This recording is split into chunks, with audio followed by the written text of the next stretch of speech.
Saya sangat senang di race ini saya bisa menjadi nomor satu dan saya tadi lap. Ngelihat aksi Andi Gilang dan juga Dimas Eki Pratama, kalian pasti akan gregetan banget kan. Kayak masalah gini, aduh Andi Gilang ayo dong maju maju maju, overtake overtake overtake overtake, salip dong salip salip salip salip. Iya, nggak gitu juga bre, itu pasti ada proses lah ya kan. Maksudnya gini, ada proses, maksudnya ya proses Andi Gilang waktu dulu di step by step perjenjangan itu keren.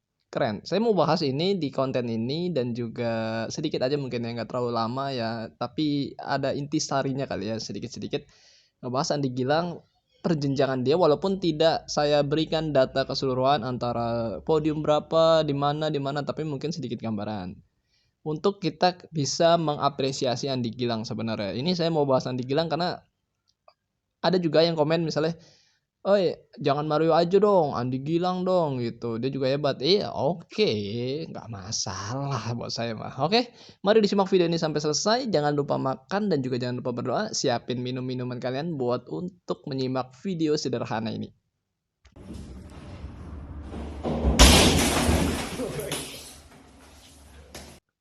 Kecewa. Itu yang saya ungkapkan selalu dan selalu ketika melihat Andi Gilang. Kecewa bukan karena usaha dia, tapi lebih kepada apa yang diberikan oleh sponsor dan juga tim dan juga manajemen kepada Andi Gilang. Pertama, dia hanya diberikan satu musim di setiap kesempatan awal. Itu sangat mengecewakan banget buat saya karena pembalap sejago-jagonya cuy itu pasti butuh namanya adaptasi. Dia tuh nggak mungkin bisa jog-jog langsung jago tuh nggak bisa. Di 2020 Andi Gilang diberikan kesempatan untuk membalap di Moto2 World Championship dan kita tahu motornya engine Triumph cuy. Sasisnya Kalek dan itu Andi Gilang pengalaman dia hanya di CEF Moto2 dengan mesin Honda CBR 600 ya kan, walaupun sasisnya sama sasis Kalek, tapi Kalek yang tahun berapa ya kan, beda banget sama yang di tahun 2020 itu. Dan cuma diberikan satu musim dan dia harusnya diberikan 2 musim kalau buat saya. Pertama apa, karena pendukung dan juga sponsor Andi Gilang nggak main-main cuy. Astra Honda Racing Team AHM itu penjualannya gokil di Indonesia dan juga duitnya pasti banyak. Nggak mungkin dia bisa cuma di satu musim aja, nggak mungkin. Jual beat itu banyak banget cuy di Indonesia. Aduh, waduh, sebulan tuh bisa ratusan ribu unit ataupun berapa juta lah mungkin lah. Saya itu pasti kan cuan ya kan, pasti buat dukungan Andi Gilang oke lah. Terus misalnya, duitnya kan nggak buat Andi Gilang aja cuy, dia buat pembalap-pembalap lain didirikan Astra Honda Racing Team. Oke, tapi paling nggak diberikan 2 musim dong. Kenapa? Karena ya kita bisa lihat di musim pertama mungkin dia kurang improve, dia masih adaptasi dengan ban, dengan engine, dengan elektronik, dengan sasis, dengan persaingan. Berikan di musim kedua seperti apa? Kalau ada perkembangan, itu emang hebat gitu loh. Karena apa? Karena Andi Gilang itu di perjenjangan step awal itu bagus banget, itu bagus banget. Dan lawan-lawan dia waktu di Asia Talent Cup itu ya sekarang yang udah hebat di ajang internasional, kita sebut aja Ogura ya kan, terus Masaki, terus ada juga Chantra, ada juga banyak lah. Dia juga sempat ketemu Kaito Toba lah sebenarnya waktu itu. Dan ini Asia-Asia yang sebenarnya di ajang MotoGP perjenjangan ya, Moto3 dan juga Moto2 itu udah cukup bersinar. Chan Ochu, Dennis Onchu ya kan dari Turki.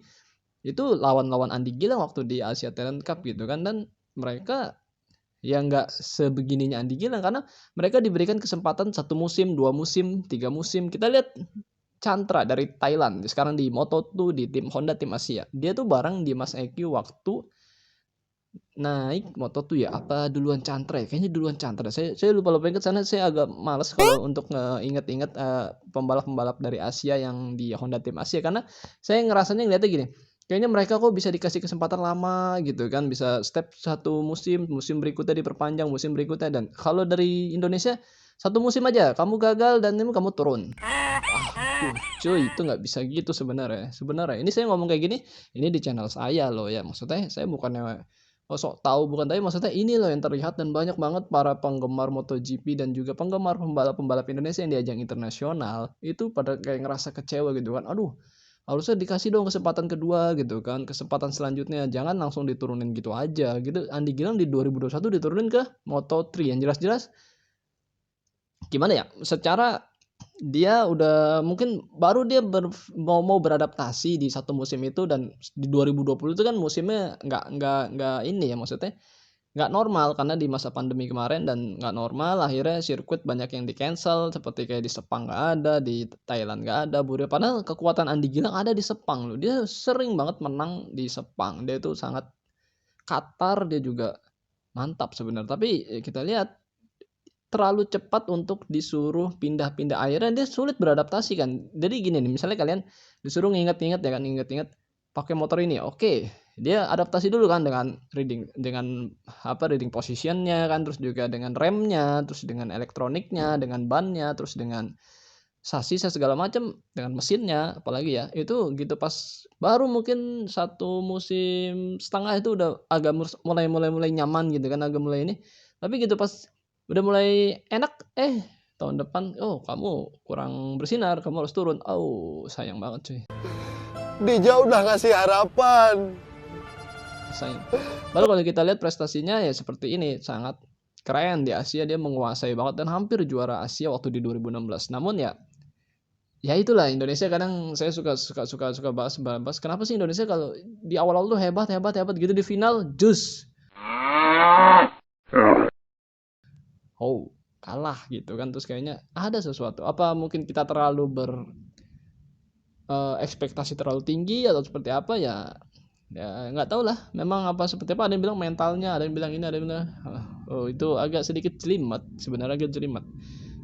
Terus kedepannya gimana sebenarnya Andi Gilang? Kayaknya kalau di 2023 Andi Gilang bakal kegeser entah dengan Matsuyama dari Jepang, karena ya kemarin aja udah diajak wildcard terus cuy sama Honda Tim Asia, apalagi sama ya kan, sama ya sama Jepang-Jepangan lah ya, diajak wildcard terus berapa kali, 2 kali apa 3 kali ya, saya lupa 2 kali atau 3 kali, dan Mario Aji belum wildcard sama sekali tahun ini di ajang Moto3 World Championship. Kayaknya sih Andi Gilang bakal digeser Matsuyama, walaupun ya you know lah ya. Oke. Terus kira-kira kemana nih Andi Gilang? Masa abis dari Moto3, Moto2, Moto3 terus lost gitu aja, dilepas gitu aja sama Astra Honda Racing Team? Ya kalau menurut saya, pandangan saya sih enaknya Andi Gilang tuh dia punya manajemen khusus, manajemen pribadi dia ataupun seperti apa yang bisa mengarahkan dia ke ajang-ajang yang oke lah. Kalau di Grand Prix dia nggak ada hoki biasanya gitu kan, itu diarahkan ke Superbike, World Super Sport. Kita tahu nih, kita bahas aja langsung ya ke World Super Sport. Banyak pembalap-pembalap World Super Sport yang dulu di ajang Grand Prix itu biasa aja. Kita sebut aja Steven Odendal, terus ada juga Dominic Agerter ya kan, yang dari Swiss dan juga dari Spanyol itu. Dulu tuh dia di ajang Grand Prix biasa banget coy. Odendal, saya masih inget banget, saya dulu main-main MotoGP 13 itu dia ada di kelas Moto2. Motornya apa ya, AGR kalau nggak salah ya, warna merah gitu. Itu di barisan belakang banget. Jadi kalau waktu saya main crash main Moto2, aduh, di PC itu tawan lawannya pasti Odendal tuh, berarti udah kacau saya pakai pakai motornya.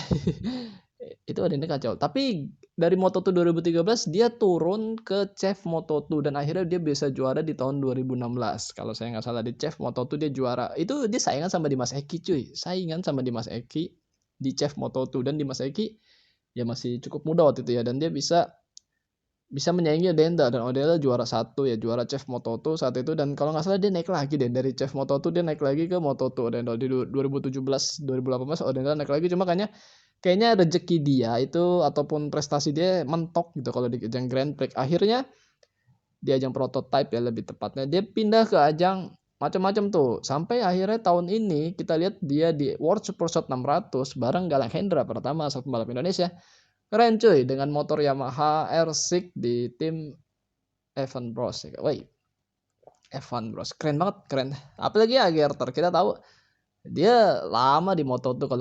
Kalau kita yang hobi-hobi main game istilahnya kan, ataupun kita nonton Moto2 lah ya, itu Agerter udah lama banget di Moto2, dan dia prestasinya gitu-gitu aja, kadang-kadang podium. Dia sering banget tuh podium kayaknya di tahun berapa ya? Aduh, 2014, 15, 16 itu dia juara. 2013 tuh dia keren sebenarnya. 2013 itu sering banget naik podium di Moto2. Kayaknya itu waktu itu usia dia masih usia emas-emasnya dia untuk bersaing banget di Moto, tapi ya kesempatan dia nggak sampai juara dunia di Moto2 dan dia nggak sampai naik MotoGP. Akhirnya dia pindah ke ajang-ajang produk massal ya, motor-motor superbike gitu kan, sampai dia ikut ajang Suzuka X-Hour kan juga, terus macam-macam lah dia ikut ajang-ajang motor balap ketahanan kan.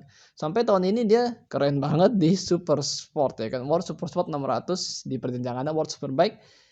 Dia memimpin klasmen sementara dengan motor R6 di tim 10KT Racing. Satu tim dengan Galang Hendra Pratama, kita bilang gitu. Jadi kalau memang nggak ada kesempatan di ajang Grand Prix dan kesannya kayak mentok, padahal dia punya potensi gitu kan, ya beralih aja ke ajang lain gitu. Itulah enaknya kalau pembalap, dia tuh tidak terlalu terikat oleh pabrikan sebenarnya. Jadi dia bisa pindah sana pindah sini segala macam tim ataupun motor dan apapun ajang dia bisa bebas. Kita lihat kalau Indonesia ini kebanyakan adalah pembalap yang didukung oleh pabrikan asal Jepang, yaitu Honda dan juga Yamaha.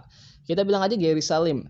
Dulu tuh keren banget sebenarnya waktu di ajang perjenjangan seperti di ajang Asian Talent Cup, dia bareng Andi Gilang. Itu keren cuy, dia berada selalu bisa di atas. Tapi gitu pas dia naik ke Red Bull Rookies Cup dan juga CEF Moto3 dan juga CEF Moto2, kesannya kayak stuck gitu kan. Bahkan sesekali diberikan wheel card di Moto3 dan Moto2 nggak terlalu menonjol gitu kan. Akhirnya mungkin pabrikan berpikir oke lah, mungkin kamu saya lepas di 2020 tuh Gary Salim bisa dibilang dilepas ke tim Musashi Honda kalau saya nggak salah di ajang Asian Superbike 1000. Dia satu tim dengan Zakwan Zaidi dengan motor CBR 1000 RRR yang motor terbaru CBR yang dipakai Alvaro Bautista juga di World Superbike. Namun ya kita tahu Asian Road Racing Championship kan nggak ada sampai hari ini sirkuitnya karena masa pandemi ini. Jadi dan Gary Salim ini kita nggak bisa lihat prestasi dia di Asian Superbike karena kita tahu di ajang ARRC kan Gary Salim juara di Asian Production 250 dengan motor CBR 250 RR ya. Namun ya kita nggak bisa lihat nih prestasi Gary Salim. Nah itu maksud saya, saya ngomong gini masih panjang sebenarnya, saya pengen bahas panjang banget pembalap-pembalap yang sebenarnya hebat banget, pembalap Indonesia yang keren-keren banget. Namun sepertinya mereka seperti mentok gitu kan di ajang Grand Prix, dan ini yang saya selalu tekankan, jangan sampai Mario itu mengalami hal sama dengan ke senior-senior mereka seperti itu. Memang kurang detail konten kali ini, tapi paling nggak saya sedikit beri gambaran untuk ya sedikit-sedikit intro lah ya, untuk kedepannya akan lebih mendalam mungkin. Kalau kalian setuju boleh kasih like, kalau kalian mau juga boleh kasih komentar. Kalau ada masukan-masukan, saya pengen bahas banget pembalap-pembalap Indonesia karena saya konten RYD 31 Media insya Allah itu akan bahas pembalap-pembalap Indonesia secara lebih berbeda dibanding konten-konten lain. Gitu aja sih. Terima kasih ya buat kalian semua yang telah menyimak video ini sampai selesai. Sehat-sehat buat kalian semua. Jangan lupa makan, jangan lupa berdoa. Dan akhir kata, wassalamualaikum warahmatullahi wabarakatuh. Bye-bye.